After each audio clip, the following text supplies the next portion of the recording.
Hello viewer, स्वागत है आपका अपने चैनल फार्मा इंडस्ट्री नॉलेज में, जहां हम फार्मास्यूटिकल इंडस्ट्री से जुड़े हुए टॉपिक्स के बारे में बात करते हैं। हमारा ये चैनल है वो फार्मास्यूटिकल मैन्युफैक्चरिंग और कंप्लायंस को डेडिकेटेड है। आज हम जिस टॉपिक के बारे में बात करने वाले हैं वो बहुत ही इम्पोर्टेंट टॉपिक है, जो कि स्टरलाइजेशन के बारे में है। आज का हमारा जो टॉपिक है उसमें हम बात करेंगे बोविडिक टेस्ट के बारे में। आज की इस वीडियो में हम जानेंगे कि बोविडिक टेस्ट क्या होता है, बोविडिक टेस्ट क्यों परफॉर्म किया जाता है, गाइडलाइन के अकॉर्डिंग बोविडिक टेस्ट को परफॉर्म करने की फ्रीक्वेंसी क्या है, बोविडिक टेस्ट को या टेस्ट किट को कौन सी लोकेशन पर प्लेस किया जाना या रखा जाना चाहिए, प्लेसमेंट का रिकमेंडेड डिस्टेंस क्या होना चाहिए, और बोविडिक टेस्ट कंप्लीट होने के बाद में उसका एक्सेप्टेंस क्राइटेरिया क्या है। तो इन सभी टॉपिक पर हम बात करेंगे और जानेंगे कि ये आखिर इतने इम्पोर्टेंट क्यों है। तो बिना देर गवाए चलिए शुरू करते हैं आज की अपनी video. What is Bowie Dick test, यानी कि बोविडिक टेस्ट होता क्या है।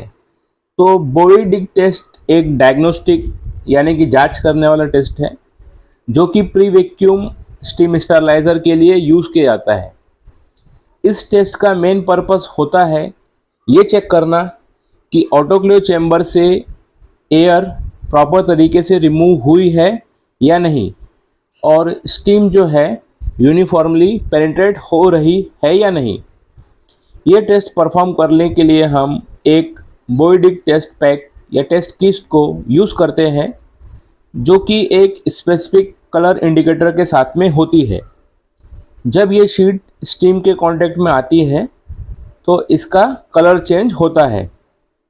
अगर एयर प्रॉपरली चैम्बर से रिमूव नहीं हुई है तो ये जो कलर चेंज होता है वो अनइवन होता है या पार्शियल चेंज होता है। इस टेस्ट करने को का रीज़न या पर्पस क्या है। बोविडिक टेस्ट को करने का मेन पर्पस ये होता है कि चैम्बर के अंदर अगर कहीं भी एयर ट्रैप्ड है या एयर पॉकेट है या रेसिड्यूल एयर है तो बोविडिक टेस्ट के द्वारा वो डिटेक्ट हो जाती है। अगर ऑटोक्लेव की वैक्यूम लाइन लीक कर रही है या ऑटोक्लेव के चैम्बर में प्रॉपरली वैक्यूम नहीं जनरेट हो रही है तो इस टेस्ट के द्वारा भी वो पता चल जाता है।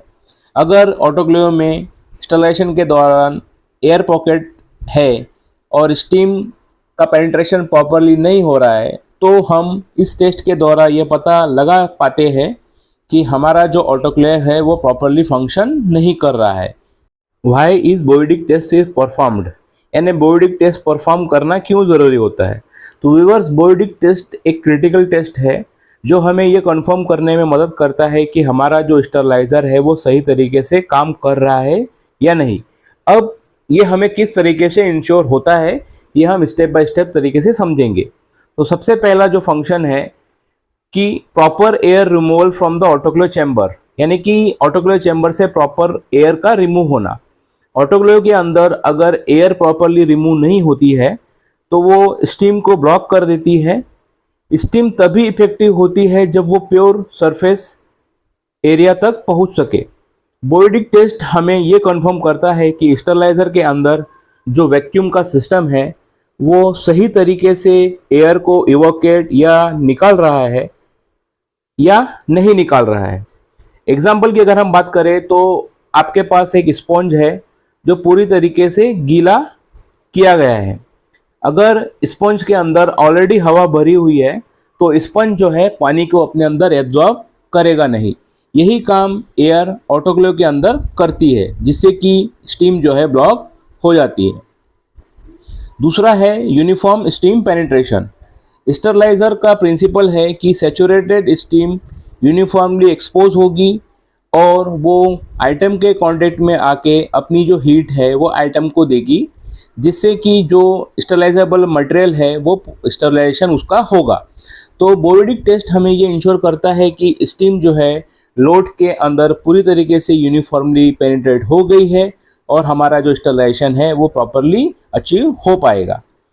तीसरा जो है वो डिटेक्ट वैक्यूम पंप का फेलियर या एयर लीकेज को। अगर स्टरलाइजर का वैक्यूम पंप सही तरीके से काम नहीं कर रहा है या सिस्टम में किसी प्रकार का कोई लीकेज है तो बोविडिक टेस्ट की सहायता से हम ये भी पता लगा पाते हैं।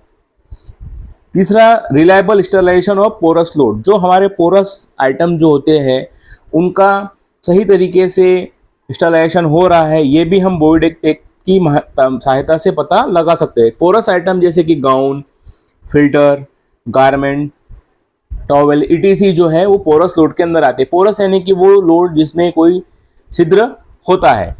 इन आइटम के अंदर एयर जल्दी से ट्रैप हो जाती है क्योंकि इसमें छिद्र होते हैं या छेद होते हैं, तो जिससे कि उसमें हवा या एयर ट्रैप हो जाती है।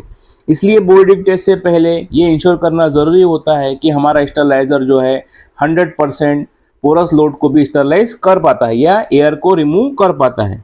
अगर समरी की बात करें तो सिंपल वर्ड में Bowie Dick test is like a daily health checkup हमारे ऑटोक्लेव का है, जिससे कि हमारे ऑटोक्लेव की सेहत को हम डेली सही तरीके से चेक कर पाते हैं।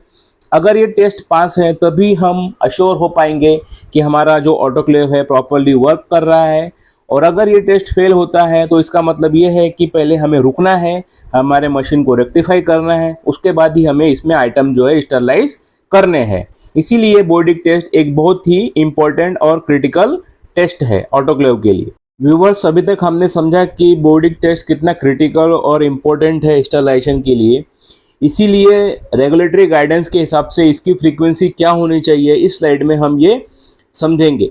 तो जैसा कि हमने समझ लिया ये बहुत ही क्रिटिकल है बोविडिक टेस्ट को परफॉर्म करना, इसीलिए रेगुलेटरी गाइडेंस के हिसाब से ये एक्सपेक्टेशन है या रेगुलेशन है कि दिन का पहला लोड लेने से पहले, यानी हमें जो भी आइटम स्टरलाइज करना है उसके स्टरलाइजेशन के लिए से पहले हमें जो पहला लोड है वो बोविडिक टेस्ट को परफॉर्म करना है, जिससे कि हमें ये एश्योरेंस हो जाए कि हमारा ऑटोक्लेव प्रॉपरली वर्क कर रहा है। इसीलिए रेगुलेटरी के हिसाब से फर्स्ट जो लोड की रिक्वायरमेंट है वो बोविडिक टेस्ट की है।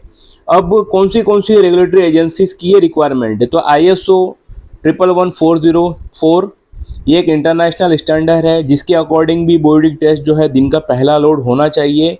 स्पेसिफिकली जो प्री वैक्यूम टाइप के जो ऑटोक्लेव होते हैं, यानी वो ऑटोक्लेव या वो रेसिपीज जिसमें प्री वैक्यूम की रिक्वायरमेंट है, उसमें पहला जो लोड है वो बोविडिक टेस्ट होना चाहिए। सेम रिक्वायरमेंट EN 285 जो कि यूरोपियन स्टैंडर्ड है, उसमें भी यही रिक्वायरमेंट है। उसी प्रकार से WHO की टेक्निकल रिपोर्ट जो है TRS 961 उसमें भी सेम रिक्वायरमेंट है कि दिन का पहला लोड जो है वो बोविडिक टेस्ट होना चाहिए। इसी प्रकार EU GMP Annex 1 में भी सेम रिक्वायरमेंट है। उसी प्रकार US FDA की गाइडलाइंस में भी सेम ही रिक्वायरमेंट है कि दिन का पहला लोड जो है वो बोविडिक टेस्ट होना चाहिए। व्यूवर्स, अभी तक हमने ये समझ लिया कि बोविडिक टेस्ट कितना इम्पोर्टेंट है और ये स्टरलाइजेशन के एश्योरेंस के लिए कितना इम्पोर्टेंट है। अब चूंकि ये टेस्ट इम्पोर्टेंट है इसीलिए इस टेस्ट में यूज़ की जाने वाली बोविडिक किट जो होती है उसको कहाँ प्लेस करना चाहिए, या ऑटोक्लेव में जब हम बोविडिक टेस्ट परफॉर्म करते हैं तो किट को ऑटोक्लेव कौन से भाग में रखना चाहिए, ये भी बहुत ही इम्पोर्टेंट है। क्योंकि जब हम टेस्ट को सही तरीके से प्लेस करेंगे या सही जगह पर लोकेट करके रखेंगे तभी जो हमारा टेस्ट का जो रिजल्ट है वो रिलायबल होगा और हमें ये एश्योरेंस हो पाएगा कि हमारा ऑटोक्लेव प्रॉपरली फंक्शन कर रहा है। इसीलिए बोविडिक टेस्ट का प्लेसमेंट भी उतना ही इम्पोर्टेंट है। अगर इंडस्ट्री प्रैक्टिस की बात करें तो बोविडिक टेस्ट को बॉटम फ्रंट पे जो हमारा एम्प्टी चेम्बर होता है वहाँ पर रखा जाता है।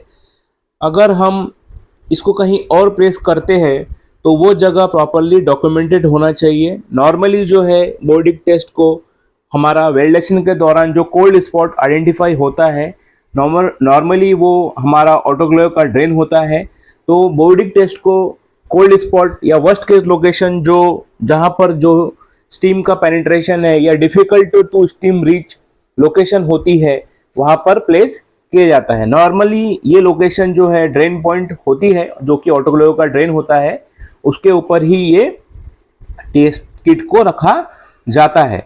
तो cold spot, hardest to sterilize area या वर्स्ट केस लोकेशन जो हमारी ऑटोक्लेव की होती है वहीं पर हमें बोविडिक टेस्ट किट को प्लेस करना चाहिए। टेस्ट किट को प्लेस करते समय हमें एक और बात ध्यान में रखनी चाहिए कि हमारी जो किट है वो एम्प्टी चैम्बर में प्लेस हो, किट को जो है ऑटोक्लेव की वॉल या चैम्बर की वॉल से टच नहीं करना चाहिए, और बोर्डिंग टेस्ट को हमेशा फ्लैट सरफेस पर ही प्लेस करना चाहिए, जैसा कि हमारे पिक्चर में हमने आपको दिखाया है। तो अगर हम समरी की बात करें तो बोर्डिंग किट को ऑटोक्लेव के सबसे टफ या 2 एरिया में रखना चाहिए जहां पे स्टीम का पेनिट्रेशन ना हो। ये आमतौर पर नीचे और सामने की तरफ में रखना चाहिए, जिससे कि एयर पेनिट्रेशन और एयर रिमूवल हमें प्रॉपरली आइडेंटिफाई हो सके। हमने ये समझ लिया कि टेस्ट किट की लोकेशन क्या होनी चाहिए। अब हम ये समझ लेते हैं कि टेस्ट किट की जो लोकेशन है वो और वॉल के बीच में कितना डिस्टेंस होना चाहिए, रिकमेंडेड हाइट क्या होती है बोर्डिंग टेस्ट पैक को प्लेस करने की। अगर हम बोर्डिंग टेस्ट को सही जगह पर नहीं रखते हैं तो हमारा जो रिजल्ट है वो इनवैलिड भी हो सकता है। तो रेगुलेटरी गाइडलाइन के हिसाब से रिकमेंडेड हाइट जो है 10 से 30 सेंटीमीटर की होती है, जो कि बॉटम शेल्फ से होनी चाहिए। अगर बोर्डिंग टेस्ट पैक को हम ऑटोक्लेव से 30 सेंटीमीटर की हाइट पर रखते हैं तो हमारा जो रिजल्ट है यूजुअली वैलिड ही होता है। ये हाइट रखना आखिर ज़रूरी क्यों है? अगर हम 10 से 30 सेंटीमीटर की हाइट रखते हैं तो स्टीम का जो फ्लो है वो प्रॉपर होता है और वो टेस्ट केस के अराउंड प्रॉपरली फ्लो होता है। अगर हम टेस्ट केस को सरफेस या चैम्बर की वॉल्स चिपका कर रखते हैं तो स्टीम का सर्कुलेशन ब्लॉक हो जाता है, जिससे कि हमें प्रॉपरली रिजल्ट जो है नहीं मिलता। अगर हम टेस्ट किट को चैम्बर से चिपका कर रखेंगे तो रिजल्ट जो है प्रॉपरली हमें नहीं मिलेगा, क्योंकि स्टीम से जो है कंडेंसेट फॉर्म होता है और कंडेंसेट जब टेस्ट किट के ऊपर चिपक के रहेगा तो हमारा जो पेनिट्रेशन है स्टीम का वो प्रॉपरली नहीं होगा और हमें फॉल्स रिजल्ट मिल सकता है। इसी प्रकार ISO की जो गाइडलाइन है 111404 उसमें भी पोजीशनिंग के रूल साफ साफ लिखे हुए हैं, जिसमें कि ये दिया हुआ है कि 10 से 30 सेंटीमीटर की जो हाइट है डिस्टेंस जो है उस पर ही बोर्डिंग टेस्ट किट को प्लेस करना चाहिए। बोर्डिंग टेस्ट का एक्सेप्टेंस क्राइटेरिया आखिर होता क्या है, यानी कि हम ये कैसे डिसाइड करते हैं कि हमारा टेस्ट पास है या फेल है, या एक्सेप्टेबल है या अनएक्सेप्टेबल है। तो जब हम बोर्डिंग टेस्ट परफॉर्म करते हैं तो टेस्ट का रिजल्ट इंडिकेटर शीट पर कलर चेंज से समझा जाता है। अब बात करते हैं कि टेस्ट पास है या फेल, ये कैसे आइडेंटिफाई कर सकते हैं। तो इसको आइडेंटिफाई करने का सबसे पहला तरीका जो है टेस्ट किट का uniform colour change across the indicator sheet होना। जब हमारा बोर्डिंग टेस्ट पास हो जाता है तो हमारी टेस्ट किट के अंदर जो इंडिकेटर शीट होती है उसका कलर पूरे एरिया में यूनिफॉर्मली कलर चेंज होता है। मान लीजिए अगर हमारी स्ट्रिप ब्लू कलर की है या पिंक कलर की है या पर्पल कलर की टेस्ट करने से पहले होती है, तो जब हमारा बोर्डिंग टेस्ट कंप्लीट हो जाता है और हम इसकी सीट को जब हम वेरीफाई करते हैं तो ये ब्लू या पिंक से पूरी तरीके से ब्लैक या ब्राउन कलर में चेंज हो जानी चाहिए। अगर कहीं पे भी हमें लाइट शेड, वाइट पैचेस या अनइवन कलर चेंज दिख रहे हैं तो हमें ये समझ जाना चाहिए कि हमारा जो टेस्ट है वो फेल हो गया है। अगर नो स्ट्रिंग, नो स्पॉट या नो अनइवन शेड है तो इसका मतलब यह है कि हमारा जो बोर्डिंग टेस्ट है कम्प्लीटली पास हो गया है और हमारा ऑटोक्लेव प्रॉपरली एयर को रिमूव कर रहा है और साथ ही साथ स्टीम का पेनिट्रेशन भी यूनिफॉर्म हो रहा है। अगर हमारा बोर्डिंग टेस्ट फेल हो जाता है तो हमें ऑटोक्लेव का यूसेज इमीडिएटली स्टॉप कर देना चाहिए और हमें ये इन्वेस्टिगेट करना चाहिए कि आखिर हमारा ऑटोक्लेव में जो बोर्डिंग टेस्ट है वो फेल क्यों हो रहा है। टेस्ट के फेलियर के रिकॉर्ड को प्रॉपरली डॉक्यूमेंटेशन करना बहुत ही इम्पोर्टेंट है, क्योंकि ये हमारे स्टरलाइजेशन की वैलिडिटी को इंश्योर करने वाला टेस्ट है। अगर समरी की हम बात करें तो बोर्डिंग टेस्ट पास होने का मतलब है शीट का कलर इवनली चेंज होना, और अगर कहीं पे भी ब्लैक पैचेस, स्पॉट्स दिखते हैं या अनइवन कलर दिखता है तो हमें यह समझ जाना चाहिए कि हमारा बोर्डिंग टेस्ट फेल है और हमारा जो स्टरलाइजर है या ऑटोक्लेव है वो प्रॉपरली फंक्शन नहीं कर रहा है। आज के हमारे टॉपिक को अगर हम कंक्लूड करें तो Bowie Dick test equal to daily installation check है। ये टेस्ट आपके ऑटोक्लेव के लिए एक डेली हेल्थ चेकअप जैसा है। अगर टेस्ट पास हो रहा है तो आपको कॉन्फिडेंस मिलता है कि चैम्बर से एयर सही तरीके से रिमूव हो गई है, स्टीम हमारे ऑटोक्लेव के हर एक कोने तक पहुंच रही है और हमारा जो स्टरलाइजर है लोड प्रोसेस करने के लिए एकदम रेडी है। यानी Bowie Dick test equal to daily assurance of sterilizer integrity. Bowie Dick test की for compliance, safety and stability है। बोइडिक टेस्ट डायरेक्टली लिंक है जीएमपी कंप्लायंस, पेशेंट सेफ्टी और प्रोडक्ट स्टेबिलिटी के साथ। अगर ये टेस्ट मिस हो गया या इग्नोर किया गया तो ऑडिट ऑब्जर्वेशन मिल सकता है, प्रोडक्ट रिकॉल तक की सिचुएशन आ सकती है। सबसे बड़ी बात, पेशेंट सेफ्टी रिस्क हो सकती है। इसलिए ये टेस्ट एक नॉन निगोशिएबल एक्टिविटी है स्टराइल फैसिलिटी के लिए। इसेंशियल है ऑटोक्लेव वैलिडेशन के लिए स्टराइल मैन्युफैक्चरिंग में। जब भी आप ऑटोक्लेव का वैलिडेशन करते हैं तो बोइडिक टेस्ट यूज़ करना मैंडेटरी है स्टराइल मैन्युफैक्चरिंग के लिए। फाइनल समरी की अगर हम बात करें तो बोइडिक टेस्ट एक छोटी एक्टिविटी लगती है, लेकिन इसका इम्पैक्ट पूरे स्टराइल प्रोडक्शन के फाउंडेशन पर होता है। ये एक ऐसी डेली चेक है जो आपके ऑटोक्लेव की इंटीग्रिटी, पेशेंट सेफ्टी और रेगुलेटरी कंप्लायंस रेगुलेटरीनेस के हिसाब से बहुत ही परफेक्ट है। तो व्यूअर्स, ये था बोइडिक टेस्ट जो कि एक छोटी सी टेस्ट है, लेकिन ये हमारे स्टराइल मैन्युफैक्चरिंग के लिए बहुत ही बड़ी जिम्मेदारी का काम करती है। अगर आप स्टराइल प्रोडक्शन, ऑटोक्लेव वैलिडेशन या जीएमपी कंप्लायंस फील्ड में काम करते हैं तो ये टेस्ट की इंफॉर्मेशन आपके लिए बहुत ही इम्पोर्टेंट है। ये टेस्ट आपको एश्योरेंस देता है हमारे स्टरलाइजेशन का, कॉन्फिडेंस देता है प्रोडक्ट की स्टेबिलिटी का और साथ ही साथ हमें पेशेंट की सेफ्टी का भी कॉन्फिडेंस देता है। अगर आपको ये वीडियो इन्फॉर्मेटिव लगा हो तो लाइक ज़रूर करें, अपने फार्मा कलीग के साथ शेयर करें और ऐसे ही और वीडियो के लिए चैनल को सब्सक्राइब करना ना भूलें। आप चाहे तो नीचे कमेंट में लिख सकते हैं कि नेक्स्ट वीडियो किस टॉपिक पर हो, जैसे कि autoclave validation, steam quality testing या एसआईपी प्रोसेस के बारे में। तो मैं मिलता हूं आपको अगले वीडियो में एक नए और इम्पोर्टेंट फार्मा टॉपिक के साथ। तब तक के लिए स्टे सेफ, स्टे कंप्लायंट। जय हिंद, बहुत बहुत धन्यवाद।